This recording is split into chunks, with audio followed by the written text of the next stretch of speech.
the Vatican itself is probably the biggest enemy of America in this moment of time, because they are behind the plots that instigate the fear we are living in. And obviously their allies, the Muslims. And at the same time we have the Zionists who are working behind the closed doors with their banking system to try, you know, to save things around, but the core of them is corrupt. It's quite incredible. I mean, in Rome you have every single church built upon a pagan center. So it's just a cover-up. There's never been such a thing as Christianity. It's just a cover-up. Rome is a cover-up for paganism.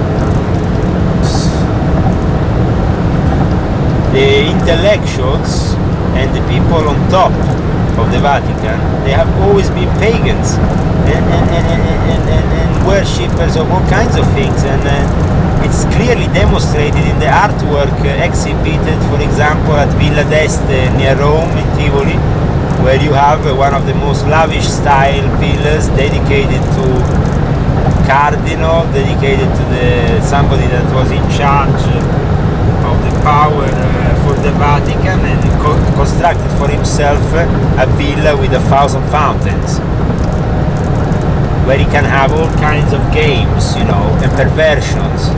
So he will have a special corners where he can bring his lovers and things, may they be young boys, ladies, or whatever. You know, this is how it was working, and is still working in the Vatican. I mean, these people, when they reach the position of being basically princes of the church, cardinals, they sit down there with their ring and they give themselves to any sort of perversion. So there is a lot of male prostitutes that go to the Vatican and service the Vatican clergy regularly. Right. The Apostle Paul, in his second letter to the Thessalonians, foretold the great apostasy which would result in the establishment of the papal power.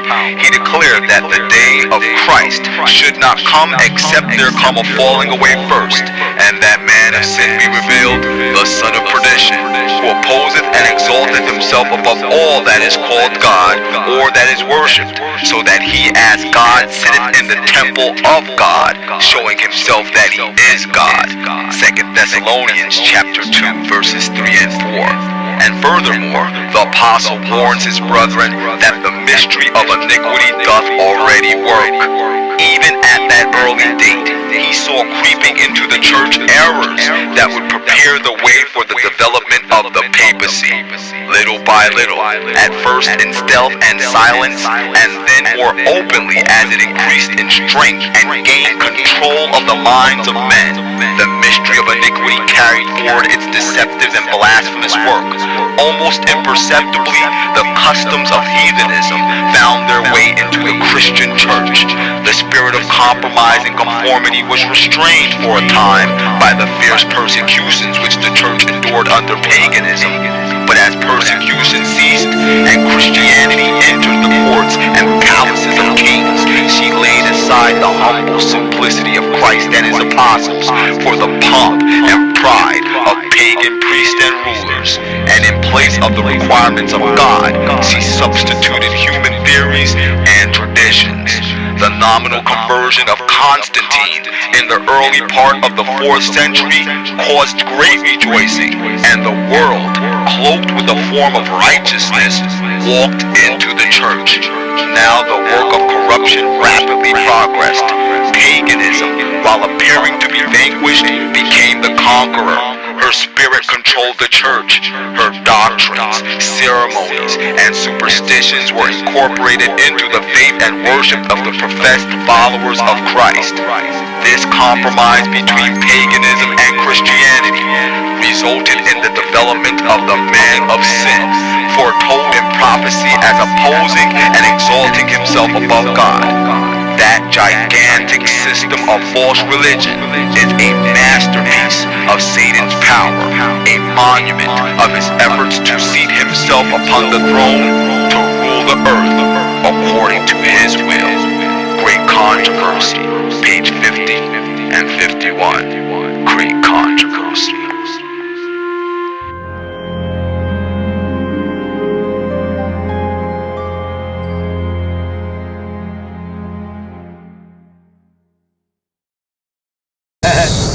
The black masses. But you know, everybody knows the black masses in the Vatican. You know, I mean, not everybody, but if you're in certain circles, you get to know it quite easily. Well, say a little bit about the black masses. You know, they are happening regularly in the Vatican. I think since time immemorial. I mean,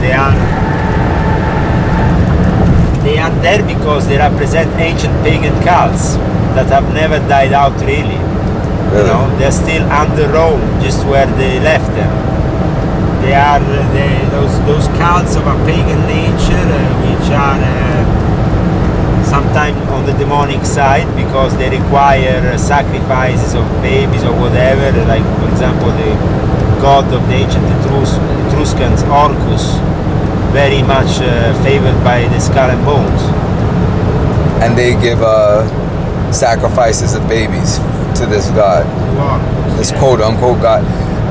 Is that one of the black masses you're speaking on? Black masses have various aspects.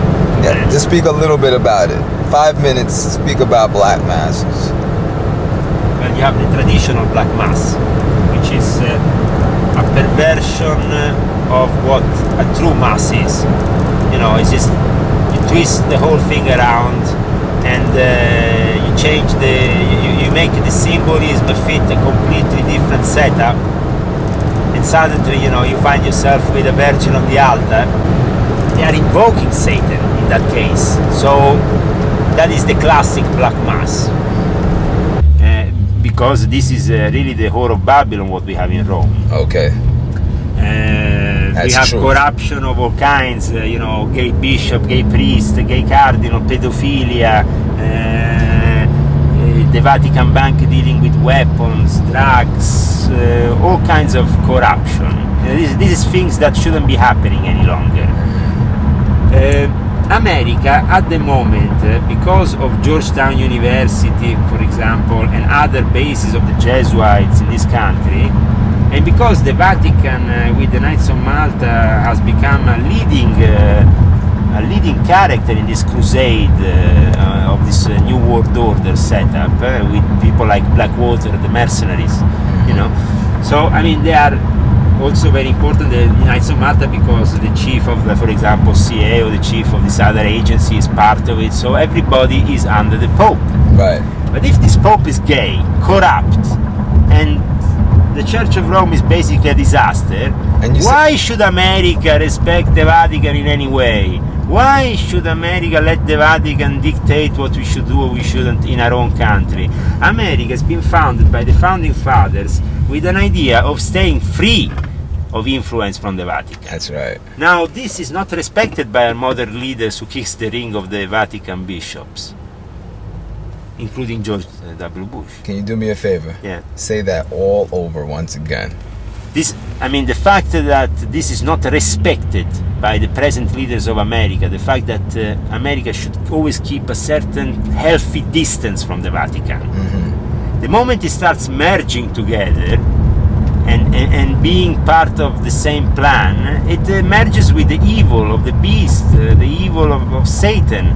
And at that point, kissing the ring of the bishop or the cardinal for George W. Bush or any other politician is a must these days. Because, you know, in that case, you see, you know, the Pope parading and Dick Cheney and his wife running from the other side of the road. Ah, the Pope, the Pope. And this is rubbish.